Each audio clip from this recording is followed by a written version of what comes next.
Welcome to EllieMD's live educational series. We're so glad you're here. My name is Amir Sagari, EllieMD's VP of Product. And at EllieMD, we go beyond traditional telehealth. We're building community rooted in education, innovation, and personalized support. And tonight's conversation is one that's especially important as we continue to focus on men's health and long-term performance. And too many men are navigating low energy, weight gain, and declining performance without clear answers or support, not because solutions don't exist, but because the conversation often doesn't happen. Tonight, we're going to change that. This series is about equipping men with the knowledge, tools, and expert guidance to take ownership of their health at every stage of their life.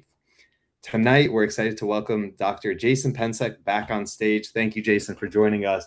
Dr. Jason Pencek is a board-certified nurse practitioner and a chiropractor with a background in both traditional and integrative medicine. He began his career as a registered nurse in 2010 before expanding his training into chiropractic care and earning his nurse practitioner degree from Oliver Nazarene University. He has since specialized in regenerative and longevity medicine with extensive experience in peptide therapy, hormone optimization, and metabolic health. Today, a large portion of his practice focuses on GLP-1 based therapies to help patients improve metabolic function, achieve sustainable weight loss, and support long-term wellness. Dr. Pencek's approach combines evidence-based innovation with whole person focus, helping patients move beyond symptom management to lasting health and performance. Dr. Pencek, we're so glad to have you here with us. Can you share about your journey, a little bit about your focus, and more on the integrative and root cause approach to health that you take? For sure. Mira, thanks for having me here. As always, I love being part of EllieMD's community. I started this 10 years ago. I thought medicine wasn't working the way it should, that most of us were being failed by medications weren't working. People were frustrated, and I decided to do something different. So I did hormones first, and then IVs, and did some joint injections, and then I added peptides about 8 years ago. 8 or 9 years ago now it's been. So I've been using peptide medicine for quite some time, have quite a bit of experience. I tell the story every time. My friends wanted steroids and growth hormone, and I accidentally found um, peptides. I found growth hormone peptides. I injected myself with my first growth hormone peptide after my friends kept saying, "We want to get bigger and stronger. We want that muscle. Where's that growth hormone?" And I used Sermorelin, GHRP, Jude, and GHRP6. And my first injection was in my office with my best friend. Didn't know what peptides were, but I was like, I'm open to trying this out. One of the pharmacies had them, and I was so hungry. I remember sweating profusely. Like I was starving. Like I wanted anything. At the time, I was in keto or pretend to be in keto, and I was digging through my bag trying to find carbs. At the moment, there was no carbs. There was literally just bars of keto chocolate bars. I'm like, this is enough. I'm starving. I'm trying to eat anything. My friend is laughing at me profusely. She's like, you're an idiot. She's also a doctor. She's the one who's helped me find information on peptides, and I felt really, really dumb. Did I stop? No, absolutely not. I kept using peptides, kept doing injections, and kept going. And now 10 years later, I've pretty much tried every peptide that exists. Have done all these different things. Tried it myself first, and then brought it out to my patients. My patients love it, and it was kind of an accident. I fell on peptides. If it wasn't for my friends saying they wanted uh, testosterone, or they wanted the big steroids. They wanted some deep They wanted stuff, gear, they and wanted they people. want the gear. They want the good gear. Yeah. They were like, we want something to get big. The most ironic thing about the whole thing here is they don't work with me. None of them. In fact, one of my friends reached out to me. This must have been 2 or 3 years ago from a group chat. Hey, I'm going to buy some Lank from this clinic, and I'm going to try some BPC and stuff. I'm like, what? What? You're going to someone else, not me? Like literally, you're not going to me. After years, I got into this because of you. You're going somewhere else. Yeah. So they're all on testosterone. These guys are on testosterone. That's it. They do no peptides. I'm like, after all of this, after all the work I put in, none of you guys do the same thing. So, we talk about men's health. This was my first thing. I wanted to help my men. I wanted my guys. And it's not that I don't think, obviously, the women out there, we love peptides. We use them all the time. I have more females than men. And it's unfortunate because a lot of my men are struggling and don't even know they're struggling. They don't know they could be better. I think it's really hard when we get older as men to want to seek care, to want to ask questions, to ask, um, to ask the questions, right? I have a group chat right now with a bunch of guys right at this moment. Um, and you know what I've watched about LED, what I love about the actual community for women out there is that you do a great job answering questions for the peers and people you talk to, right? The big thing is you have a community, you have someone to talk to, right? You might have a woman saying, "Hey, I've taken this and I feel this way," and then someone else can say, "Oh my God, you have. Well, I feel that way. What can I do?" Right? Let me help you guide this through you. So I love the affiliates because the affiliates do such a good job talking to them. Unlike we can talk about Mochi and we can talk about hims and hers, all the stuff. They have just doctors they talk to, and that's it. The end. Like, No good luck. community Here's a is the prescription. support We behind get it. no community. And I really want to say that what has made me love Ellie because just so you guys know, I don't get paid for this. I just show up and I love being part of the group. Like I just love being part of this. That there's no money I get for any of this stuff. I do it because I just love the community you guys have built. I wish we had more men, but unfortunately, EllieMD has a little elephant. It's pastel colors. It's also named Ellie. I think it's hard to get more men involved with the Well, that's why EllieMD we're brand. opening But the that's what we're here for circle. doing that. But that's what we're doing it. That's I love this. This is the reason we're We're doing it to doing get it. more men involved. And I want to say that's interesting because I do see the women have you guys have built a great community, and I hope that we can get a men's community as well because I have a group chat right now of guys that I'm part of, and one of my friends started. There's like 20 guys in there, and I barely respond. It's these guys going back and forth. Oh my god, I took testosterone. Oh my god, how'd you feel? Oh my god, my sleep's great. Oh my, and like it's I'm involvement this much, right? That's what's happening in the community, ladies, that you built. You built a massive community to help other women find themselves, right? And not that these men aren't sometimes some of them doing lab work with me, some of them aren't. Some of them are just like, "Hey, I'm feeling bad, I don't feel great. Oh, I started taking this. Jason got me on this. Like I'm doing great. Oh, really? Well, I'm getting this peptide and I'm doing it. Just it's so interesting to see this kind of develop without me. And that's what I feel like enough men aren't doing. This small community I have is just one community. I don't think enough men talk about these things, right? So I know today we're talking about sexual health. That's a really big one. And I think it's really important men talk about their health, their sexual health, all these things because it does matter and a lot of men are just scared. We're just scared to talk about it. Look, men are not talking to the wives about this stuff. My guy friends are not coming to the wife and be like, "Babe, I can't get it up like I used to." What? I don't know. No man wants to admit that, right? No man wants to talk to their friends about it. It's even hard to talk to my friends. Um, One of my best friends, I got him to finally get to Tadalafil. Did he buy it for me? No. He went to Hims, bought it from Hims. He didn't even tell me. But I was like, you should get on Tadalafil. It's great for longevity. It's gonna help erections. Finally admits in the group chat, "Dude, this is the best thing I ever got on. I'm so happy. I have better erections." And I'm like, "We talked about this like 2 years ago. Oh, I've been doing it for 2 years. Why didn't you tell me?" Right. I think women that what you need to help do is help these men talk to each other. This needs to be like a thing where men are talking to themselves to each other about this stuff. It's really obviously hard to talk to, females about, "Hey, my erection is not there anymore," right? So I think doing a men's corner and helping the men out is a really great thing because we haven't, we need to do more of this, right? For the men. Yeah, So absolutely. And I got to say, the women are actually a catalyst for the men to start for looking into. sure, I will say, my for wife is sure. which is on lab work, and as gets me the appointments with the doctors to check this out. So there's a ton of value in having the community, and men and women, right? They it's equally as important. But I want to go back to the main topic here of sexual health, right? It's Yeah. an unaddressed topic. You even mentioned it yourself. It's something that we're Yeah. pretty uncomfortable about talking, and there's a bit of a stigma. But what can you tell us about when there's a sexual decline? What does that tell us about what's happening to the overall body? What is that a symptom of? Yeah. So, well, I guess we should go back. But when you start to see erectile dysfunction in men, there's usually two separate reasons. One is going to be your physiologic, right? This is the my penis doesn't work anymore. I can't get enough blood flow. It doesn't do anything. Then there's the psychogenic, which is I have just had sex with the same person too long and I'm just not excited about it anymore, right? So one is in the brain saying, "I don't enjoy this, I'm not excited about it." The other is, "I just can't get my penis to work."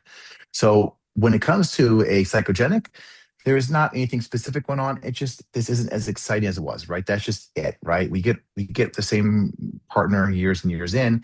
Sometimes it isn't as exciting as it was day one, right? Day one, day 20, way exciting.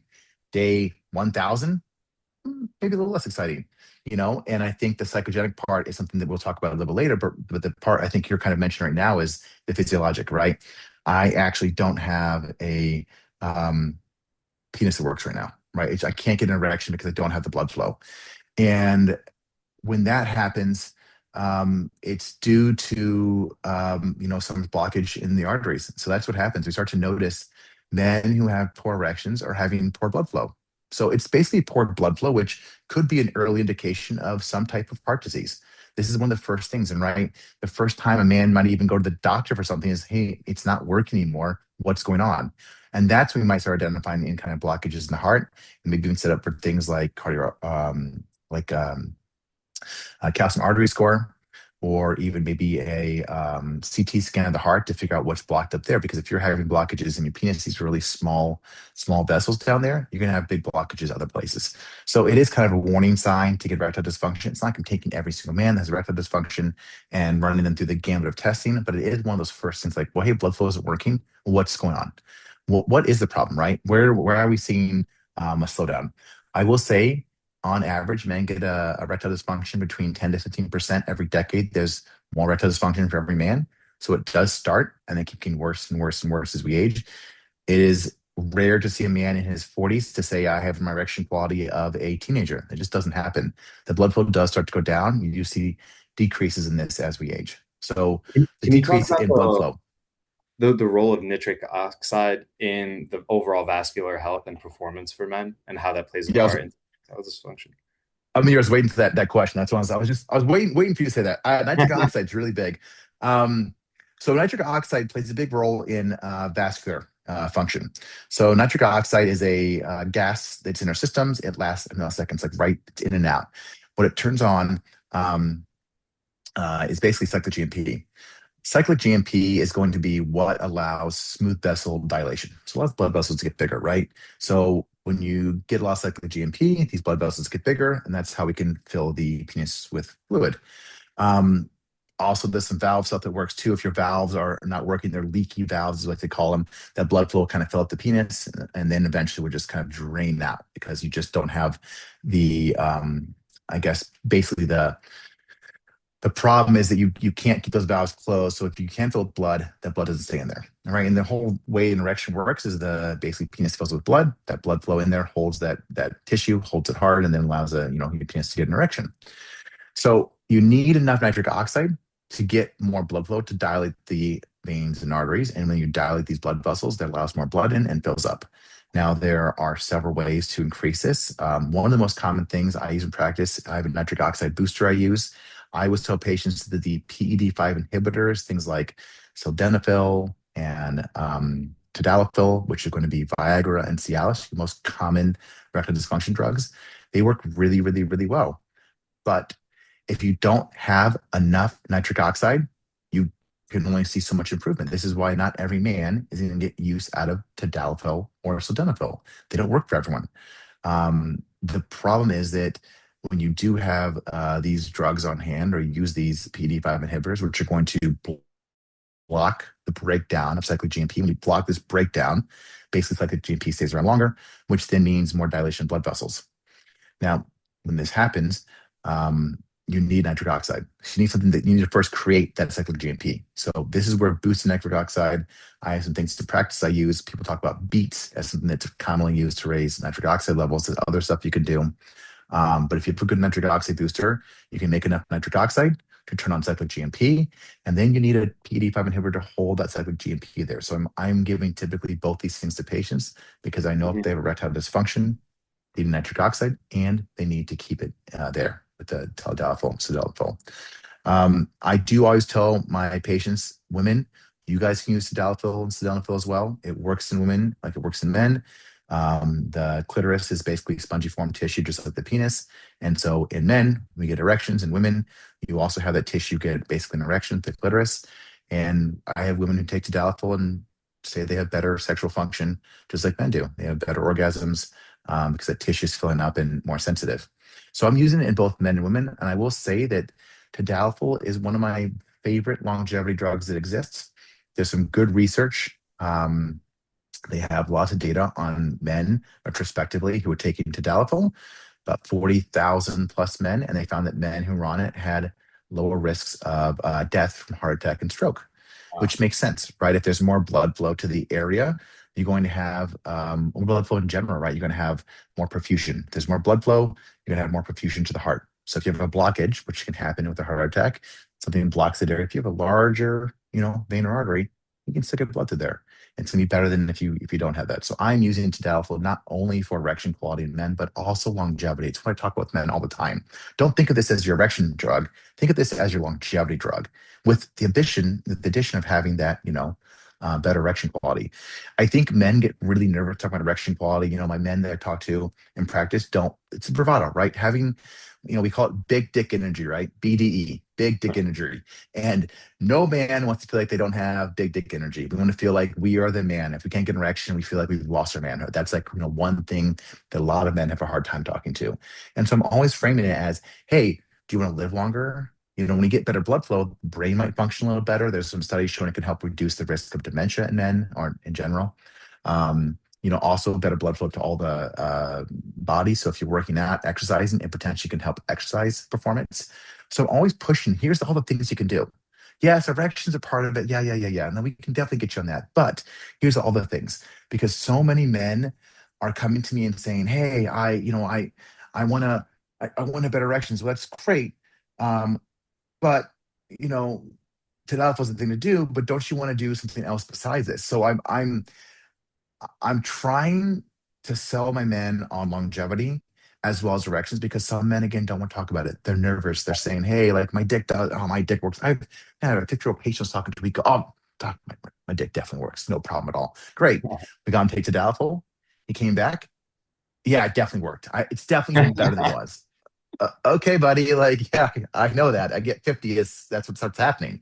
So it's I think a fear of men getting older, right? I mean, just like women, Yeah. women, you get older and you have the same fear we all do. Getting older is fearful, right? Getting older, losing. Um, it is beautiful to get older, but also we lose function. And I think that's very scary for people. Losing function is a really don't think that people don't want. When I can't get erections anymore, what's that mean for my relationship? What's that mean for my partner? Am I going to satisfy them anymore? All these things start to happen. Um, I remember a patient a while ago who I put onto tadalafil. I remember his wife was on the phone call. We're talking about tadalafil, I'm talking about longevity. He's like, "What else can you do for longevity?" Mentioned it. She goes, "I really liked it better when you had the tadalafil. I really liked it." And I'm trying to hold it in. I'm trying not to laugh. And he's like, "Well, yeah, yeah, I guess I could get back on." And I'm just laughing, like, here's your wife literally telling you, "Hey, it was better for me when you took tadalafil. Why aren't we on this? Like, what's the thing?" And I think he was just nervous. I think he was scared. No one would talk to him about this stuff. He started taking to his Right. doctors to take it for erections. And a lot of men and women believe tadalafil is bad for you. It's really scary. You're on a drug. And I always remind them, but there's some really good benefits long term that we can see. So I think there's Right. just a fear of talking about this stuff. I know we talked about nitric oxide. We're talking about, the reason we do this, the role is, but the realistic thing is that we want to improve men's erections. We want to improve their health. And by improving their erections, we can also improve their health by giving them something they can improve in erection quality. Right. So, So I know we're touching upon the PDE5 inhibitors like tadalafil, and I'm sure a lot of folks have tried, the Viagra's and the Cialises, but mhm. bringing it back to the peptide space, how does Oh, PT1 yeah. mechanistically differ than these inhibitors? Yeah. So PT141 is probably, I mean, it's one of my favorite peptides. I love all the peptides equally. It's like having kids, right? You love all the kids. They're all perfect. There's some you might like better than others. PT141 is really great. I think sexual function as we age is a really important thing. It's what helps keep you bonded, right? You've had kids, and eventually as you get older, guess what happens? These kids grow up, they go away, but you have to have a relationship with your partner forever. This is pretty much how it is. So you want to keep things spicy? PT141 is my favorite thing. So PT141 is actually an FDA-approved drug for hyposexual dysfunction disorder in women. It's not on label for men. Does it work in men? Absolutely, it works in men. It does the same thing for men as it does for women. Better erections, better quality erections, and that libido. So it's psychogenic. Here's where we differ. The physiological side is I can get more blood flow to that penis. It can work. Great, you have a working penis. Working, so all the men always say, "I take tadalafil." I say, "You're bitches in tadalafil. I don't want an erection all the time. I don't walk around with an erection." And I have to remind them, "Buddy, that's not how it works. You don't take, tadalafil and all of a sudden have an erection just walking around mowing the lawn. It just increases the blood flow. So you want to have an erection, it works." Now, PT141 on the other side, yeah, that might actually have that problem. Now, PT141 does improve erections. I mean, I can tell you personally, the first time I took PT 141, I was in clinic, and it's strong. I mean, it does work, and you can. It's not always that you're even thinking about sex, but it does improve that libido. It improves like, hey, the desire goes up. It works on dopamine as well, so you have increased dopamine, you have increased desire, you feel pretty good, you feel really excited for the person you're with. I remember taking it. I was in clinic. I'm trying all these peptides. Tried this thing. I'm leaning up against the counter, making an IV bag for a patient that's in her late 60s. And all of a sudden, I have this giant erection. I'm like, oh God, this is the most embarrassing moment. How do I walk back out there to this patient and give her an IV bag? I was very embarrassed. I feel so flustered, right? So I don't recommend taking PT 141 at higher dosages for men and going out and running your life because, uh, it doesn't take much. You can take a breeze. You can have tight pants on. Tight pants on with PT 141 could be enough to get an erection. It really does that much work for men. But it does improve that ability to get an erection because you're now excited. Like the Right. excitement, the libido drive. That's what's libido. So again, we're driving libido, we're driving um, you just get horny. That's basically what happens. You get these patients that all of a sudden have sexual function and want to have sex again, right? Their partner seems exciting again. All of a sudden, I'm wanting to have sex with you. It's been a long time. You're exciting to me. My God, it's been a while. So PT 141 drives that. Again, it works in both men and women, but for men, my men love it. Again, this group chat, all these guys, they're all discussing PT 141. Wow. Um, Lollapalooza's tomorrow. I'm going to see John Summit with my friends. It's like the first day I've gone to do some fun with my friends for the summer. And they're all going back and forth. Are we taking PT 141? And I'm like, guys, you're all nuts. Like, you go to a crowd of people, take PT 141. Good luck. I wish you the best and hope it goes well. And the part of it's because it will tell you PT 141 also drives dopamine. You get like everything's just more exciting. I have been told by patients before it is the feeling of taking MDMA or Molly with the wanting to be touched and grabbed and that kind of I guess the feeling that comes from that without the high. You just feel Right. really excited, a little bit kind of like I'm on edge, like ready to like let me just pounce on something. Maybe not the best thing to have 20 guys doing this at a big rave, but but to each their own. But this is the thing I see these guys. This is what I'm trying to tell you. We have these guy groups because they're talking to each other. I'm not even getting input. I come back in the 16 messages later and I'm like, okay, guys, maybe we Yeah. don't just turn on the horniness going to a concert with a bunch of people. Maybe we just do that at home and not, with a big crowd of people. So it does really good job. And then I'll tell you, we combine it with tadalafil and sildenafil. I know we'll probably talk about that next. They go well. So they work differently. One drives libido, one drives erection. Well, if you're a man that can't get an erection because the erection quality is there, right? He doesn't make enough nitric oxide, doesn't have good blood flow. You can add in the tadalafil and sildenafil. And then with that, you can also add in PT 141. So now the desire's there, and you have a weak working member. Right now, it works. Right.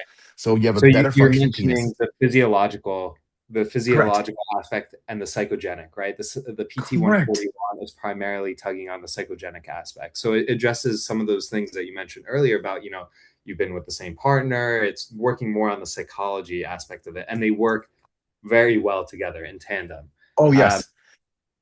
I and won't. that's where it's interesting because where do you see oxytocin as part of this whole equation? Is it more on the physiological? Is it on the psychogenic? Is it part of both?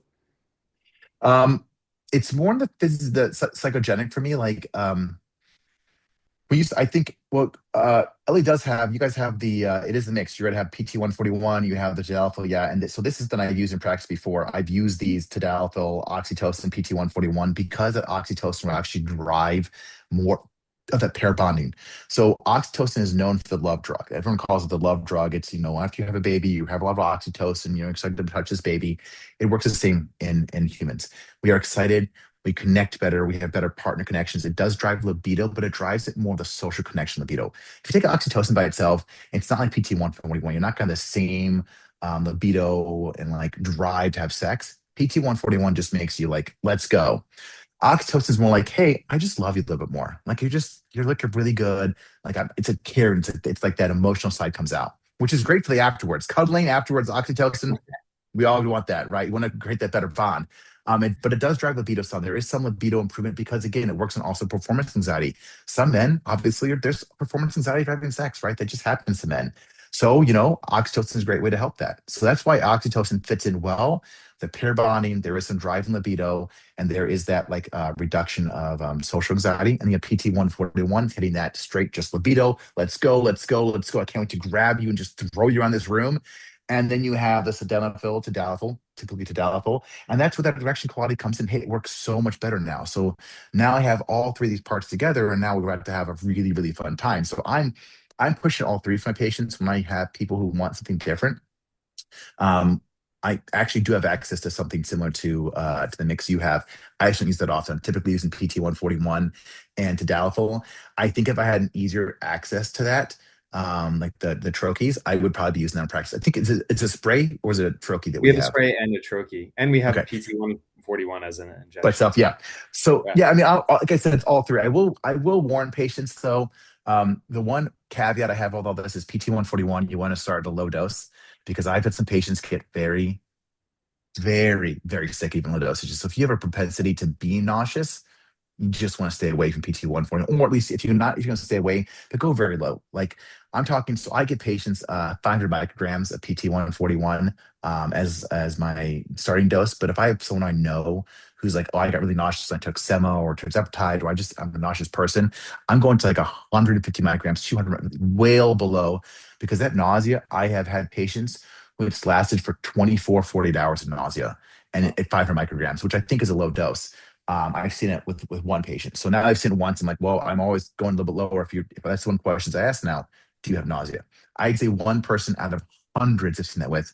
But obviously after that one person, I was like, well, I'm scared enough that now I ask that question. Before I just would give to everyone, you don't want to be vomiting on your partner when trying to have sex. That's the least. You don't have like motion sickness, like, oh my God, nope, nope, this is done. Um, I will say the other common thing I see with patients is when they take PT 141, they're because it's working on a doping pathway, the next day they're kind of like down a little bit further down, a little more fatigued, is what I noticed. So it's a fatigue with it. The reason I love the spray more is I've had patients do the spray, they've done the injections. I people love the spray. They think the spray is better than the injection. I think it's because the dosing is a little bit less when you do the sprays. You can Yep. do less of a dose. People love it. I mean, apps. I guess that is like the best thing in the world. So they love the spray. So Yeah, yeah, let do it. the spray is solid. Yeah, I have a few bottles at home. But as we go into other peptides that support sexual health and overall function, where do you see BPC as part of this whole equation? I know, it's known for tissue repair and recovery, but it also has effects on the nervous system. What role do you see BPC as part of this? Oh, you're on mute. Yeah, sorry. Oh, okay. Sorry. Um, yeah. So I think the role. So yeah, are you saying when to use PT or when to use this stuff like separately, or how do No, you no, say? no, just in general, No. BPC, right? Where do you Okay, see that BBC. playing? Yeah. So BPC is my favorite thing for sexual health because it can help blood flow as well. It's got some androgenics and tissue repair. Am I seeing it like as a major thing to improve sexual function? Not really, but what I am seeing um, is that you're going to have if you can improve recovery repair in patients, what I can tell you is that when you have less pain, sex is better. I can't say there's anything specific, like I can say this actually, does a lot of work. It does work on nitric oxide, so it's nitric oxide signaling. So it's not like it's going to improve, but it's not something I'm taking as needed before sex. But I may be taking a patient, putting them on it, and it might help improve the blood flow. And it might because there's some angiogenesis, more blood flow increases. There is nitric oxide signaling that occurs from BPC 157, but it's not my go-to. I will add it to a stack of patients having some recovery repair. I think there's some blood flow issues in general, but it's not like my go-to. It's not that it's not useful. It's just not going to be useful as your thrill pill, your tadalafil, sildenafil, or PT-141 oxytocin. Sure, yeah. There's another one that's really coming up and about, and it's MOTS, and it's Hmm. an exciting peptide in the metabolic and longevity space. What does mitochondrial health have to do with male sexual performance? Well, let's on top of that talk about GLP-1s, right? Um, so when you have insulin sensitivity, um, uh, you're going to have problems with blood flow. So insulin sensitivity is going to lead to worse veins and arteries. Um, when you use a GLP-1, you can help insulin sensitivity. When you use MOTS, you can help insulin sensitivity. What we're trying to work on is insulin sensitivity in these patients. what happens when you have a man who's 40 pounds overweight, right? Veins do not fill up as much. The blood flow is a problem. You have to reduce insulin sensitivity to help improve insulin sensitivity, sorry, improve insulin sensitivity, and then help reduce this whole pre-diabetes that we have going on from these men that are getting older, and then they're gonna have better blood flow. So you first have to stop the bleed, right? The bleed to me is insulin sensitivity, pre-diabetes, and then if you can start fixing that, then you start working on these arteries and veins. Hey, that's when we do things like BP 757. It's not going to help to fix the veins and arteries, but it's going to help the nitric oxide production. Then you give nitric oxide, to dialthol. Now we have better blood flow. So I always tell people that when you have insulin sensitivity issues and you have prediabetes and you start having issues with blood sugar, what's going to happen is you're going to start destroying these veins and arteries. Mm, They just basically start to get more blockages. You start to have more issues with plaquing. When plaquing gets worse, inflammation goes up. More inflammation means less blood flow. So, like I said, one of the first signs you might see in a man is my erection's quality is not as good. Well, what's going on here? Oh God, you have prediabetes, you have diabetes, you have really bad plaque in the arteries because you've had this diabetes for so long. It is one of the keystones of metabolic disease is diabetes, prediabetes. That means blood flow is altered. So right. helping work with things like MOTS-c, GLP-1s can help stop that. Maybe we can't reverse right now. There's not a bunch of stuff we can do to reverse, but we can definitely stop the bleed, stop you from getting worse, and stop you from having worse erectile dysfunction. At some point, there's some men that can't use tadalafil or sildenafil. It just doesn't work at all. There's not enough blood flow they can give them, and they have to get penile implants, and that that's the only stuff they can get. So why not prevent that from happening by helping improve their blood flow by reducing their overall insensitivity and inflammation? So MOTS-c is basically the kind of the same idea. It's basically mitochondrial peptide. We know this. It helps work in the insulin sensitivity, AMPK pathway. What we're trying to do is improve how well we handle our blood sugar, and by handling better blood sugar, we reduce the risk of them having more disease processes at the age. So the sooner we start reducing this, right? This is why I want to start with patients in the 30s. I love to see patients in their 20s. The earlier I get to them, the better I can prevent something from happening, right? Primary care providers are meant to literally do that, right? Primary care providers to prevent disease as you age. The problem is it's not working. Right? We all know this. This is why we're here, Yeah. and especially men, because men aren't seeking care. Men are.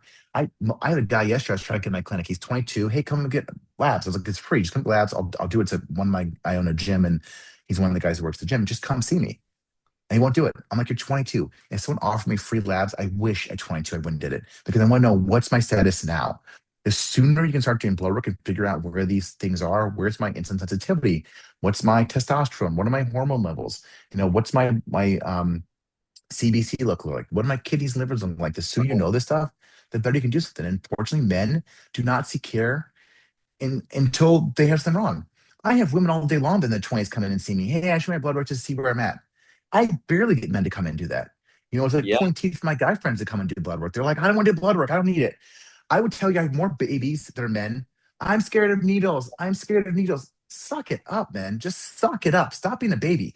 I have my best guy friends who just visited me July 4th weekend. I had to convince him to do his blood work with me. He hadn't done blood work in 10 years.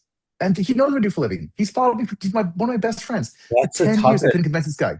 Because So people hard. jump to straight to the solutions, right? You got to do the Of blood work course. first to see what the underlying issues, what levers you can actually pull. For the first time, I did blood work for the first time in 10 years. And what I saw in the blood work, I am clinically deficient in vitamin D, clinically deficient. Like it's Hmm. borderline. I should go to the hospital, right? And so like there's smaller levers that you can pull before jumping straight into maybe a TRT or like maybe 100%. even some of these other peptides, right? But at least you'll have the information and will be equipped with the knowledge of what actions you should take. And one of them was my insulin sensitivity. That's one thing that I saw MOTS-c really improve. And I had a CGM. I had the, Yeah. the the actual data in front of me to tell me, okay, Yeah. this is pre MOTS-c and then post MOTS-c, massive difference, right? And I would see it in Yeah. bananas. I'd have a banana and my insulin would spike and stay there. MOTS-c after a few weeks, I would, eat a banana, it would come right back down after a few, like after 30, 40 an hour or so. Right. So What, we're what, yeah. so I mean, interrupt me, but I just want to tell you is, Mir, you're not a big guy. I mentioned person. You're not overweight. You don't have 50 pounds to lose, right? Here's the thing. this is something to impress upon people. You don't have to be overweight to have insensitivity issues. It's not like it Right. happens to people that are 60 pounds overweight only. It's happening to people that are thin, that are in normal BMI. Your BMI is definitely normal for your body, and yet you still have this. So it's reminding blood work is like one of the again. We love peptides. We love using peptides, and I want to use them in practice all day long. But the blood work is such a massive deal to get done. Once they're Yeah. getting blood work done, we can look and see what we can fix. And for men, we're not getting blood work. Look, the reason hymns did so well is because it's a basically anonymous. You can get online, you can type in your information, and it's not even a consult. Hey, you need a Viagra. Great, you're good for it. No phone call, done. And for so many Yeah. men, that's it. And they don't have to see anyone, right? It's like that's why it did so well. They can get them for the hair and dick. My dick isn't working. I have no hair. What can I do? Well, they don't want an evaluation. They just want to do the thing online. Which look, hymns did great because of that. So I applaud them. But so many men are being missed out because they're not doing blood work. They don't know what's going on. They're just like, well, my dick isn't working. I don't know why, but I got these pills. Now we're good. Yeah. So I will tell you right now that it is so common that men are not getting treated. And it's because, first off, doctors don't care. One, I wouldn't say they're not doing hormones in patients. They're not looking at testosterone in men unless you come in and saying, my libido sucks, which men aren't telling their doctors normally. Well, guess what? They're not running testosterone on you. My energy in the afternoon sucks. Well, that's a testosterone problem. Let's talk about it. Let's look at these numbers. So I get so frustrated because primary care providers are not primary care providers, not doing the job they should. Hey, your blood pressure's high. Great. Hey, you have diabetes now. Let's fix it. Well, what happened to the pre-diabetes? What happened to checking the rest of the stuff? Like, what do you Right. mean I have pre-diabetes? Not checking. Look, insulin numbers tell you if you have insulin sensitivity before you actually get diabetes. So they're not checking these numbers. So it's just a massive miss for this group of people that could be preventing this disease from happening. Now, maybe they're not using peptides. Maybe they're using at least they're using GLP-1s sometimes. And I think this community knows there's a lot of tools out there. MOTS-C, BP757, we have GLP-1s out the wazoo, and we have all these things to help. PT141, tadalafil, they're wonderful. And don't get me wrong, men, I will tell you, as you get older, erections go down. This is it. This is the line, guys. I'm so sorry. And we don't talk about it enough. We don't talk about the fact that our erections aren't as good as they were when they're younger. But it's okay. We can have a talk, and we should have this talk with each other and saying, hey, this is a problem. It's not your fault. Every man gets this. And I think men are just afraid to have that talk with each other. Like, hey, what's your health like? What's your health? What are you doing? And that's why we need more of these Ellie brand communities where you're talking, men are getting a chance to talk to each other. I really wish there was a lot more men pushing Ellie and saying, hey guys, come talk to me, because we have the women out there. We need more men. We need men to talk about this to each other. Having your wife, ladies, talking to your men is like the first step. All these women that have their husbands, they're all seeing me because they see me, right? The guy's like, oh, my wife dragged me in here. I feel great. I don't have a problem. I look at the lab, I'm like, dude, you're falling apart. I am? I'm like, yeah, we do blood work, we do labs, we fix the stuff, we give them testosterone, give them peptides. They feel so much better. But they don't know better because they just don't think anything's Yeah. wrong. We just sit and just power through it like we're idiots. So Yeah. men, we need to be kicked in the ass. Get your lab work done. I've For become sure. such a big advocate of just getting your lab work done before jumping to solutions, right? Go at it from the root cause. Don't just, and this is counter to what we're doing here at Ellie necessarily. Don't go straight to the peptides. Get your lab work Yeah. done first. Go to the root Please. cause. Pull the small levers where you can first. And one of those levers that are, have a big role to play in overall sexual health is actually weight. Commonly we see GLPs as like massive weight loss, but there is a role for GLPs, not just necessarily for weight loss, but for overall longevity. For You want sure. to touch upon that a little bit, like maybe Yeah. the side and then GLPs for just basic longevity. Yeah. One of my really good friends is visiting from Charleston right now. He's on GLP-1. He's taking some right now, and we got shopping. We're going to this party tonight, and he had to get new pants. We're going to this thing that wasn't supposed to happen. He's wearing 32 now, which he's like, I've worn 40 for years. I got to 38. I've been at 36 for years. I haven't, and just got to 32. I haven't had 34 since I, maybe high school. Like he was so good, guys, in his mid 30s. He's like, he couldn't believe it, right? I got on GLP-1. He's on GLP-1 because I told him to take this stuff, please.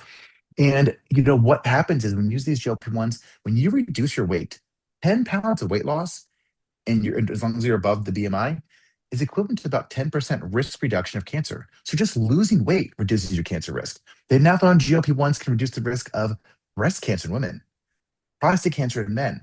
They're also seeing reductions of major adverse cardiovascular events. So MACE, so risk of cardiovascular disease goes down, right?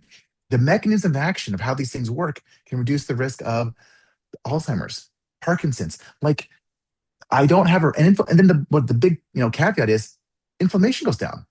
I mean, inflammation is a massive. We talk about inflammation, inflammatory agent all the time. If we can reduce inflammation as we age, how much better are we going to feel, right? Right. So, I've been on tirzepatide, semaglutide, retatrutide, all these. I've been on all three of them. I'm personally running semaglutide right now. Honestly, I think tirzepatide is the very best when it comes to reducing inflammation, kind of longevity between semaglutide and tirzepatide. The only reason I run semaglutide is my craving control is a little bit better at low dosing than tirzepatide. That's the only reason I'm on it, and that's just me personally. I have patients say tirzepatide is better for that for them, and so it's just a personal preference. But I'm going to switch back to tirzepatide because I know the long-term data for inflammation is better on tirzepatide than semaglutide.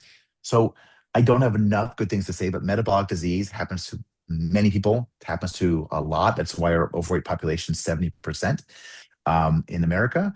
And by helping give GLP-1s long term, we can reduce this risk of metabolic disease creeping up after we come off. And also, even studies showing long term use of this stuff is now showing reductions in diseases of aging, right? Cancer, heart disease, Parkinson's, stroke, like dementia. Who wants to get these things? Like, no Right. one wants to age and get Alzheimer's. No one wants heart disease. Well, what can we do? We can consider using low dose GLP-1s. My patients, if I can put them on low dose GLP-1s, I always do. I'm always telling them, hey, for weight loss, we're going to come down. We're going to step it down. We're going to do like, we don't need to be on this forever. We don't have to suppress appetite forever. But hey, we might do this long term. And they, might push back. I don't know. I don't want to do this forever. Yeah, totally fine. Totally fine. We'll just see how you feel when you get off. And then they finally come to the end. I'm like, what do I do now? I'm like, well, you can come off, or if you want to reduce these diseases of aging, you don't want there's the chance to stay on it. So I'm using them all the time for longevity. I am a big proponent of GLP-1s all the time for everyone. I have everyone I can on it. My mom will be on GLP-1 the rest of her life. My friends, my family, everyone I love is like, hey, take a GLP-1. Please don't ever stop. There's no reason to stop. Low dose GLP-1s for, again, not for appetite suppression. That's not the thing I care about. It's that long-term reduction of metabolic disease. Wow. Yeah, So it's a really strong lever there. I personally, it's interesting that you're actually running semaglutide instead of tirzepatide. It's the first time I've heard someone going back. So interesting. It's only the appetite. For me, it's the cravings. I on Sema for some reason. Sema is a little bit stronger. When it binds to the GLP-1 receptor, it's a little bit stronger than binding to the GLP-1 receptor. So it's a little bit stronger than GLP-1 side, which is why I'm like, it just helps the cravings a little more for me. But tirzepatide overall has better data because it has the GLP-1 plus that, GIP. That addition of GIP really does make a big difference. Even if it's not nearly, the affinity is not strong, it's still a great GLP-1. It's just that GIP adds so much more anti-inflammatory benefits. It's like this is through the roof, the better option. So I'm just like I really don't want to eat sugar as much, and it really helps. But I honestly, after this bottle I'm on now, I'm going to tirzepatide and just stay with that forever. Well, So thank you, Jason. Appreciate you. As we wrap thank up, you. is there one piece of advice you want to leave men with regarding their sexual health and what they can do to improve it overall? Get your hormones checked, guys. Go get your lab work. Go see a provider. Go talk to someone. And if you're having problems, like talk to your friends. You're more of your friends are going to be having problems than you think. It's not just you. A lot of people in the same boat as you. So talk to your friends, just like these women are doing. Talk to each other. Like these men, we don't talk to each other. We don't communicate enough. So talk to your friends, and then check out EllieMD and get your tadalafil and get your PT-141 and have all the fun you want, guys. But get your lab work done first. But get your lab work done first. Yes, please. Pause. Well, Dr. Jason Pencek, we appreciate you. Thank you for the time. And then we appreciate everyone that took the time to come out here to join the circle. We appreciate you all and thank you. Thank you so much. Have a good one.